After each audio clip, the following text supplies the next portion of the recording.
Lo prometido es deuda, Ya estáis pegando. Ya tiene el sol.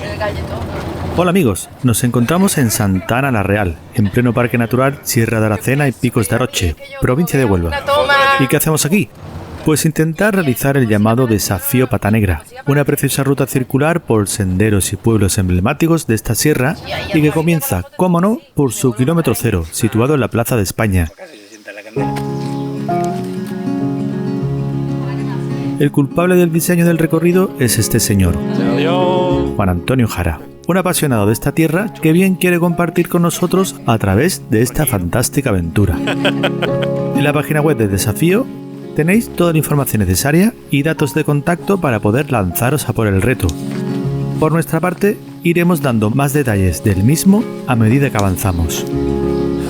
Iniciamos el recorrido dirigiéndonos al este, para empezar a acometer la ruta del Risco de Levante. Próximo a este panel se ubica la Fuente de los Tres Caños, construida a principios del siglo XX a base de una pieza poligonal revestida de azulejos. Posee varios caños de agua, de los cuales uno de ellos vierte sobre un canal abrevadero conectado a este lavadero, compuesto de 14 pilastras de cemento, donde antaño se fregaba la ropa a conciencia.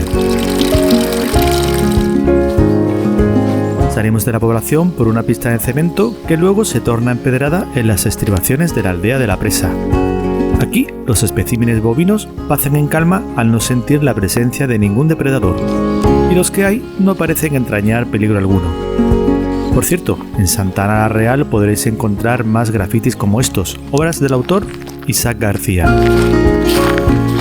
En esta comarca, los hornos de cal vivieron una época de esplendor a mediados del siglo XX. Ya en desuso, hoy pertenecen al legado patrimonial que Santa Ana poco a poco ha ido recuperando. Este sendero también es conocido como el Bosque de las Letras, ya que está salpicado de paneles con poemas y relatos de diferentes autores. Bueno, pues ya hemos empezado el Desafío Pata Negra. La fuente cagancha que encontramos poco después fue la que abastecía antaño a la aldea de la Presa. Un panel junto a ella recuerda un antiguo dicho popular.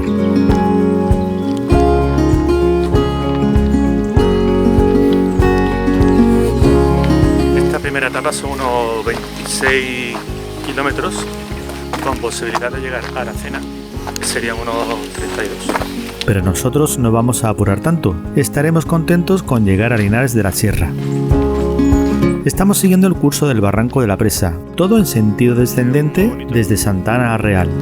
Valiosos arcos locales tejen un cielo enmarañado de ramas sobre nuestras cabezas, al tiempo que sus troncos descorchados añaden tonalidades a la paleta de color que atravesamos.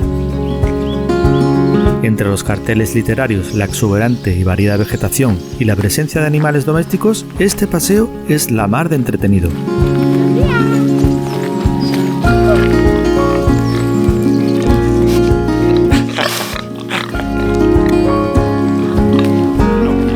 Y no hay que olvidar, por supuesto, los hornos de cal, como este, del que dicen producía la mejor cal morena del municipio.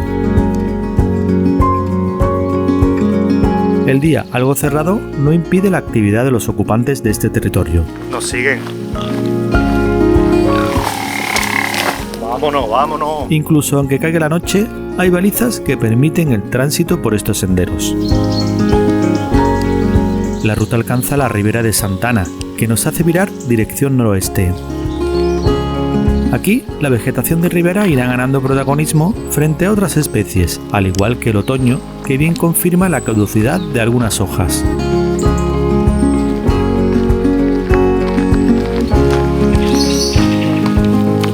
El trazado pronto nos coloca pegados al margen izquierdo del arroyo, que discurre dócil por su canalización.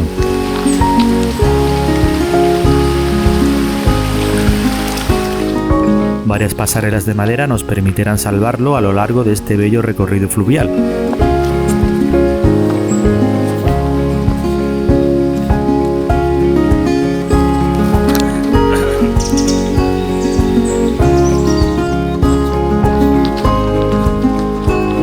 A esta altura confluyen las aguas provenientes de los arroyos del Barranco de los Chorreros y del Barranco de los Casares, siendo este último justo el que recorremos ahora.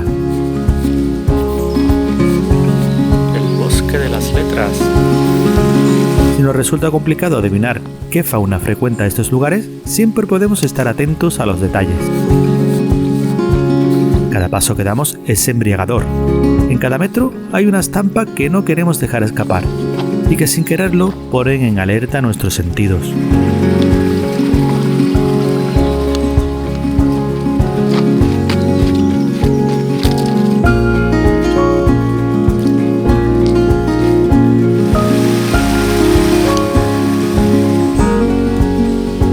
El otoño está aquí.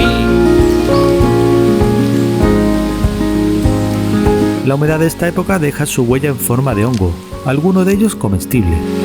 Un bien muy preciado que atrae cada año a miles de personas para su recolección. Hay empresas que organizan rutas micológicas para saber distinguir las setas comestibles de las que no.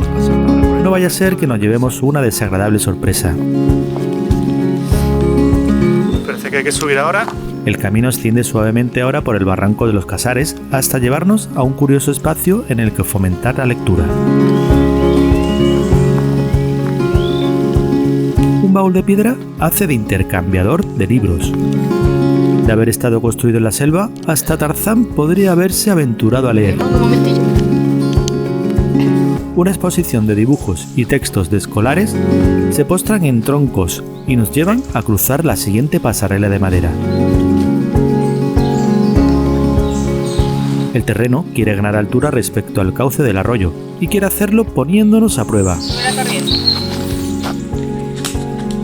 En fin, nada que no podáis hacer vosotros. Con todo, continuamos hasta dar con la carretera HU 8105, que tendremos que cruzar para incorporarnos al camino Santa Ana Castaño del Robledo. Este tramo empieza a cometer el Barranco del Negrito. Su puente, que encontramos metros más tarde, salva las aguas de la cascada de los Chorros del Joyarancón, que hoy parece no traer caudal, así que lo visitaremos en otra ocasión. El perfil comienza a ofrecer algo más de resistencia al tiempo que la arboleda empieza a cambiar. Mirando al suelo no hay que ser muy zorro para darnos cuenta que nos encontramos entre castaños. Hablando de zorros. Ven. ¿Lo ves? Está mirándote, ¿no? Una recién sacada del horno. Mira cómo se pelan, ¿eh? Mira. Que cuando lleguemos a un Se pueblo quita sola la ahora, piel, ¿no?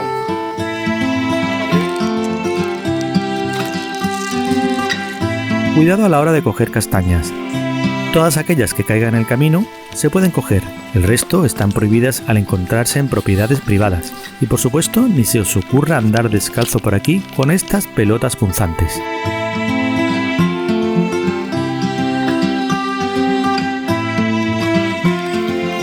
Coloridos helechos jalonan parte de un tramo en el que volvemos a adivinar las estructuras de viejos hornos de cal, como el del tío Eulogio o el de Miguel de Paco, que encontraremos unos 400 metros después. Como en otros vistos con anterioridad, se observa la construcción hecha a base de mampostería y una puerta con dintel de madera. En su interior se observa el hueco reservado para el fogón donde se caldeaba la piedra caliza.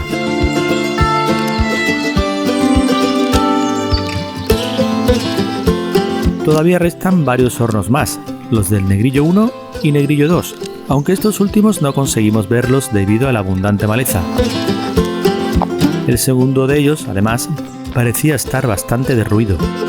Y aquí el horno del Negrillo 2, que como no estáis escondido en la maleza, Una pequeña caseta en la ladera nos sirve de reclamo para mirar al cielo y comprobar que persiste en su encapotamiento. Pero esto le da cierto aire encantador y místico a este fantástico paseo que pronto virará al norte, en la Casa de los Prezuelos.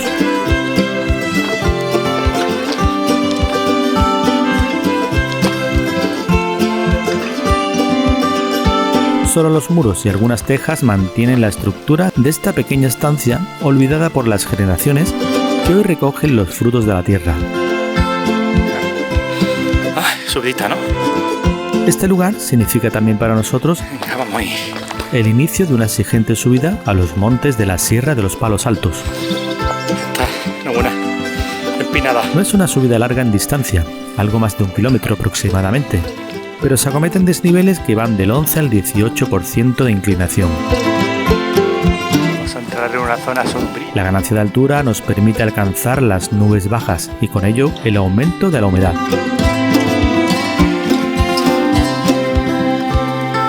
Estamos diciendo que esta ruta la hace también la gente en bici, pero esto ahora mismo es subida y hay aquí unos peñascos y una pendiente que, hombre, que fácil no es. Hay gente que la hace, ¿eh?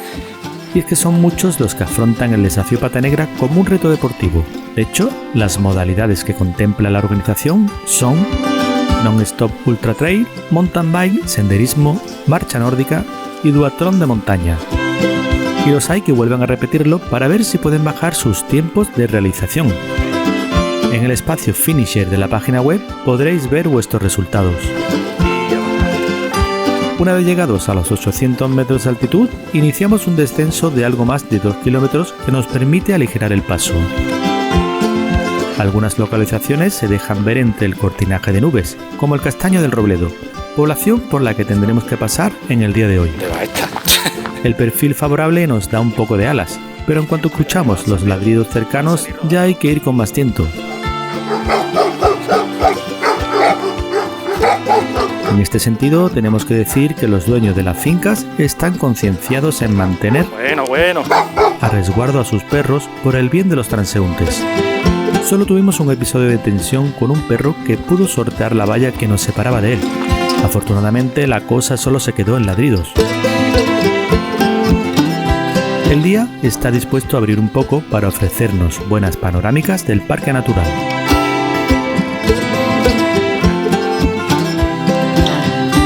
Hay un pequeño tramo de pista cimentada, pero que pronto regresa a la tierra para culminar el descenso en la carretera HU 8114.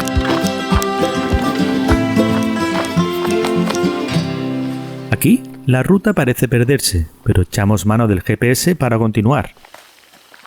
Hace un poco de escalada. Realizamos un pequeño ascenso para recorrer la loma que flanquea la carretera nacional 435. De esta forma salvamos el asfalto de esta concurrida carretera al tiempo que oteamos bonitas estampas del barranco del Quejigo. Qué bonito.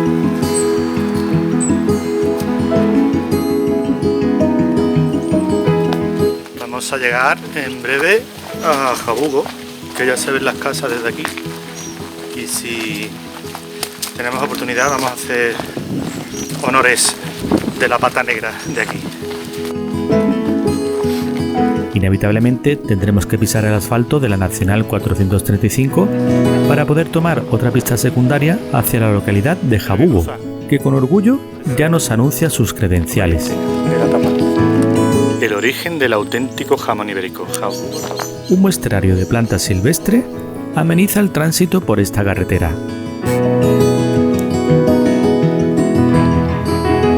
Y mientras llegamos a la localidad, no podemos dejar de pensar en la pedazo de tostada que nos espera a base de su producto estrella, el jamón ibérico, con denominación de origen protegida. Y lo hacemos en el bar El Viri.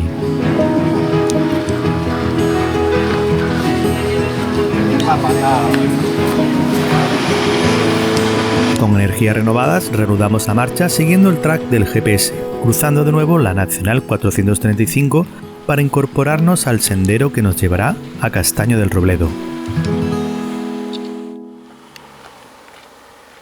El primer kilómetro es en sentido descendente, siguiendo el trazado del camino Ribera Castaño al cobijo de la frondosa y variada vegetación. ¡Qué bueno estaba ese jamón ibérico! Bueno. A medida que progresamos, las especies de ribera se van acercando a nosotros, ya que por aquí discurre el río Múrtiga, que pronto cruzaremos.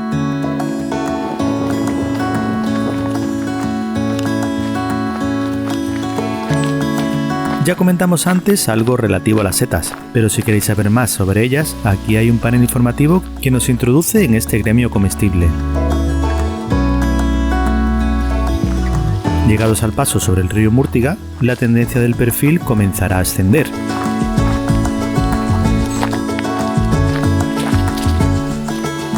Tendremos que ponernos de nuevo el mono de trabajo, ya que para llegar al pueblo situado a mayor altitud de la provincia de Huelva habrá que superar algunas inclinaciones comprometidas. Buena empinada.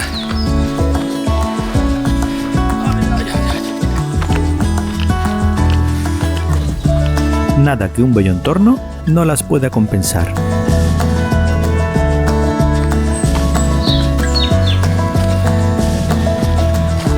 ¿Derecha o izquierda?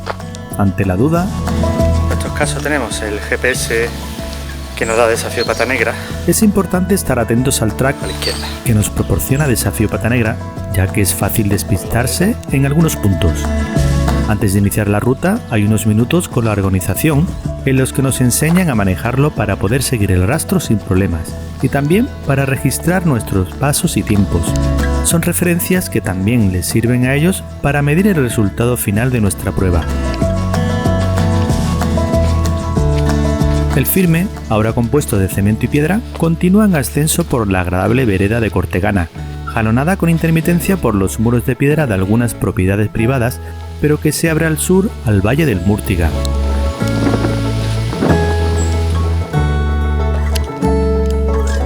Próximos ya a Castaño de Robledo, el camino ya casi parece un pasadizo de piedra hasta las primeras edificaciones de la localidad. ¿Esto es Castaño de Robledo? A la entrada nos recibe la Fuente del Calvario. Lleva el nombre del barrio en el que está situada, aunque para algunos le viene como anillo al dedo, ya que varias cuestas para llegar a ella pueden resultar una tortura. Para acceder al núcleo urbano hay que cruzar la HU 8114 e incorporarnos a la calle Iglesia Nueva, que nos conduce precisamente al nuevo templo que se comenzó a construir a finales del siglo XVIII para sustituir al ya existente en la localidad, el cual se estaba quedando pequeño debido al incremento de la población. Su estilo cabalga en una transición entre el barroco y el neoclásico. En 1794 se paralizaron las obras debido a la falta de recursos materiales y económicos, dejando la iglesia sin terminar. Es por eso que la llaman la iglesia inacabada. Hoy día podemos ver algunos detalles de su estructura incompleta en el exterior, y en los muros interiores todavía se conservan los dibujos originales de su alzado. En los años 90 del siglo XX se cerraron las bóvedas y se creó la cúpula metálica del crucero. A espaldas del templo se halla la Fuente del Chorro, barroca, del siglo XVIII. Castaño de Robledo posee un templo más antiguo, la iglesia de Santiago Apóstol. Se dice que se construyó en el siglo XVI gracias a la iniciativa de Benito Arias Montano. La iglesia es de corte renacentista con reminiscencias góticas, pero entre el siglo XVII y XVIII se le hicieron reformas y ampliaciones. Detrás del templo se encuadra la Plaza del Álamo, donde se planta el ayuntamiento de la urbe, que curiosamente tiene su entrada en el costado, en la calle Arias Montano. Desde esta calle salimos a otra por la derecha para abandonar el pueblo e iniciar un nuevo sendero. Bueno, 7-8 Alájar o Peña de Arias Montano. Creo que 17. Precioso tramo emboscado el que nos espera ahora para abordar la ladera oeste del monte que corona el Cerro El Castaño, de 960 metros de altitud y uno de los más altos de la provincia de Huelva. Es en sentido ascendente, con un intervalo escalonado fruto de la mano del hombre y que lo acerca a lo medieval. Alcornoques y castaños dominan la sombra que nos cobija. Y de alguna forma, la variedad cromática, los sonidos del entorno y el olor a ciertas humedades nos hace sucumbir en un paseo de ensueño. Incluso ciertos muretes de piedra parecen ser productos de la propia tierra, mimetizados ya con los caprichos de la naturaleza. Caprichosas son las formas de algunos castaños centenarios que irremediablemente dejan volar nuestra imaginación. Esto como Alicia en el País de las Maravillas, ¿no? ¿No se mete en un tronco?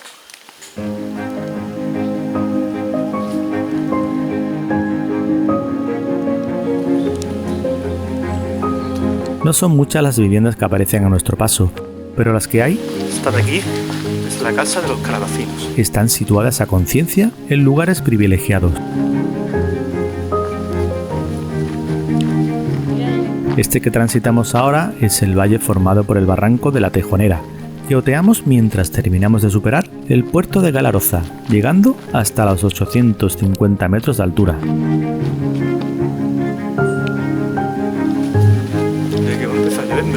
Aquí, los castaños dominan estas vertientes, así que más nos vale estar atentos, ya que el patrón repetitivo puede despistarnos, como nos pasó a nosotros. Mira que yo he visto lo de la pena, ¿eh? Pero rápidamente lo solventamos echando mano del GPS. Bueno, una máquina más que han sido 150 metros por ahí. Sí, pero se nota, ¿eh? Hombre, claro, porque costa arriba. A estas alturas de la jornada el cuerpo empieza a pedir gasolina. 2:20, ya estoy famélico, ¿eh? Por fortuna, solo nos restan 2 kilómetros para llegar al siguiente destino, la Peña de Arias Montano, una localización emblemática que lleva el mismo nombre que la cumbre del monte que ahora recorremos por su ladera. Esta declinación asoma al barranco del Valle Peral que navega pendiente abajo hacia la ribera de Alájar. Antiguas viviendas rurales siguen salpicando el entorno, unas con más suerte que otras. Esto es la casa del Robledo. No, pero Con su puerta. este es bueno. Perrito ahí. Bueno, un perrito. Un perrasco. Ya nos falta poco para Peña de Arias Montano, ¿no? Si esta bajada en bici, ¡puf! Es que no me lo imagino, vamos. Al poco, salvamos un firme embarazoso en descenso para metros después afrontar un fuerte repecho de 200 metros. Ahora son los pinos y el matorral los que reclaman su sitio en un terreno que se va tornando más abrupto. Maleza.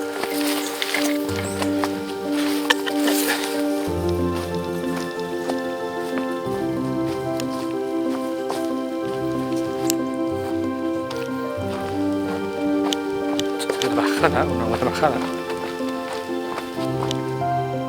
Decía que se veía la peña, no sé qué. Pero el accidentado firme del descenso pronto nos llevará a un apacible y cuidado entorno en cuanto entramos en los dominios de la Peña de Arias Montano.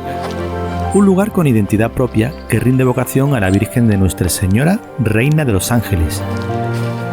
Esta fuente que nos recibe ya nos da algunas pistas con su azulejo. Es un sitio evocador, con magníficas vistas al pueblo de Alájar, su ribera y el sur de la sierra. No nos extraña que en el siglo XVI viniera aquí de retiro el erudito, políglota y humanista Benito Arias Montano.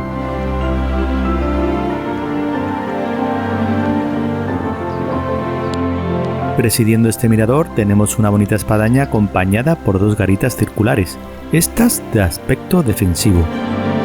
La espadaña es de estilo renacentista, aunque su campanario fue sustituido por uno barroco al caerle un rayo al anterior. Se remata con un farol que tiene la dicha de alumbrar esta presencia cuando cae la noche. A muy pocos metros de la espadaña encontramos el santuario de Nuestra Señora Reina de los Ángeles, construido en el siglo XVI, aunque sufrió reformas y restauraciones en el siglo XVIII. Frente a ella se ubican los restos del Arco de los Novios, llamado así por conceder el deseo de casamiento a toda pareja que lo cruce. Está hecho a base de sillares almohadillados y pudo ser el antiguo acceso a un jardín. Al santuario se le atribuye el estilo gótico mudéjar y en su interior azulejos y pinturas murales nos conducen a un arco triunfal custodiado por 2 ángeles que nos invitan a contemplar a la que tantos romeros rinden veneración cada 8 de septiembre, la Reina de los Ángeles.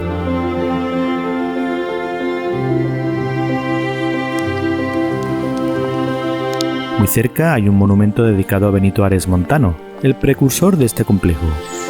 Arias Montano fue consejero del rey Felipe II, influenciando en el Concilio de Trento, fue doctor en las lenguas orientales y bibliotecario en el monasterio del Escorial. Frente al santuario os recomendamos este fantástico restaurante. Bueno, aquí recomendable comer en el restaurante Peña de Arias Montano.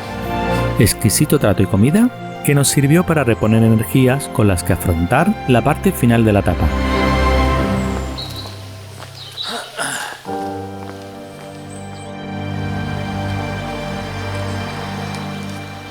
Abandonamos la peña tomando un camino empedrado en pronunciado descenso hasta la localidad de Alájar, de la que apenas nos separa 1 kilómetro de A distancia. la derecha hemos dejado Alájar.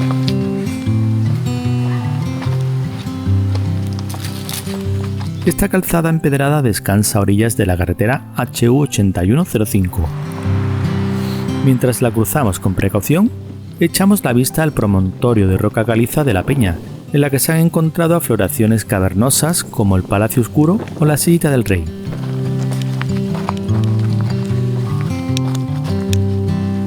Altos ejemplares de arboleda y muretes linderos nos acompañan a la entrada del pueblo.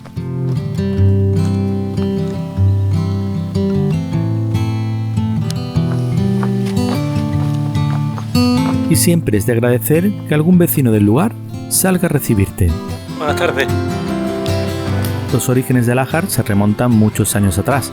De hecho, se dice que su nombre proviene del árabe, que traducido viene a significar la piedra, en clara referencia a la peña de Arias Montano. Sus calles nos conducen a la plaza Pedro Vázquez Camacho, donde se ha construido una fuente reconociendo la labor de las aguadoras de antaño, cuando no existía otro tipo de abastecimiento más que recoger agua en cántaros de fuentes y manantiales. Siguiendo por la calle San Bartolomé se adivina la torre de la iglesia de San Marcos. El templo fue construido en el siglo XVIII, aunque hay restos de otros edificios datados en el siglo XVI. Es de estilo barroco, como bien se observa en su portada de la fachada principal. Bueno, pues 4,5 kilómetros por ahí, ¿no? Para Linares, y se termina esta etapa. A ver si el tiempo también nos respeta un poquito. Nos despedimos de Alájar y de su peña, mirando intrigados un cielo aciago que parece querer respetarnos. Salimos por la HU 8121 para incorporarnos al sendero Alájar Linares de la Sierra. Su panel informativo nos anticipa un inicio ascendente hasta el puerto de Linares, remontando el arroyo del Barranco del Hoyo, en principio entre fincas de alcornocales.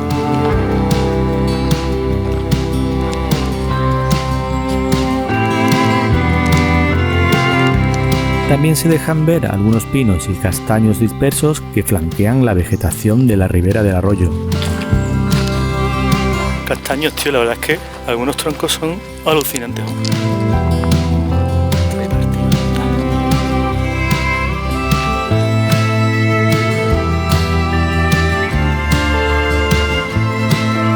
La pendiente se endurece conforme va llegando a su culmen, Un esfuerzo más. hasta que por fin descansa pegada a la carretera HU 8105.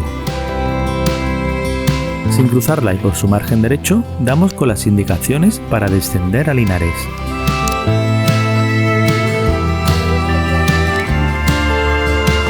Acometemos ahora la bajada por el barranco del Valle de la Palma, que asoma al norte a las cumbres de la Sierra de Linares, de casi 900 metros de altura. Al este ya se adivinan los tejados del pueblo homónimo que cobija y al que no tardaremos mucho en llegar, puesto que la pendiente empuja a aligerar el paso. Buena bajada, sí señor.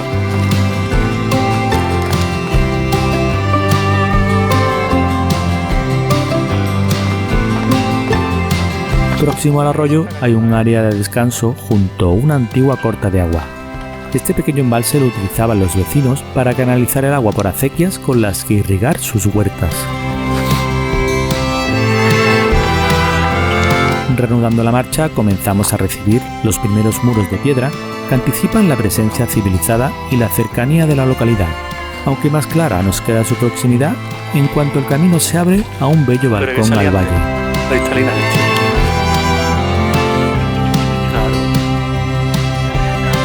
Se acerca el final de una preciosa primera jornada que nos ha cautivado y que colocará nuestros últimos pasos a las puertas de la iglesia barroca de San Juan Bautista, del siglo XVIII, que viste impertérrita, al igual que la localidad, a un sosegado ritmo del tiempo que tantas veces se echan falta. Hasta la próxima.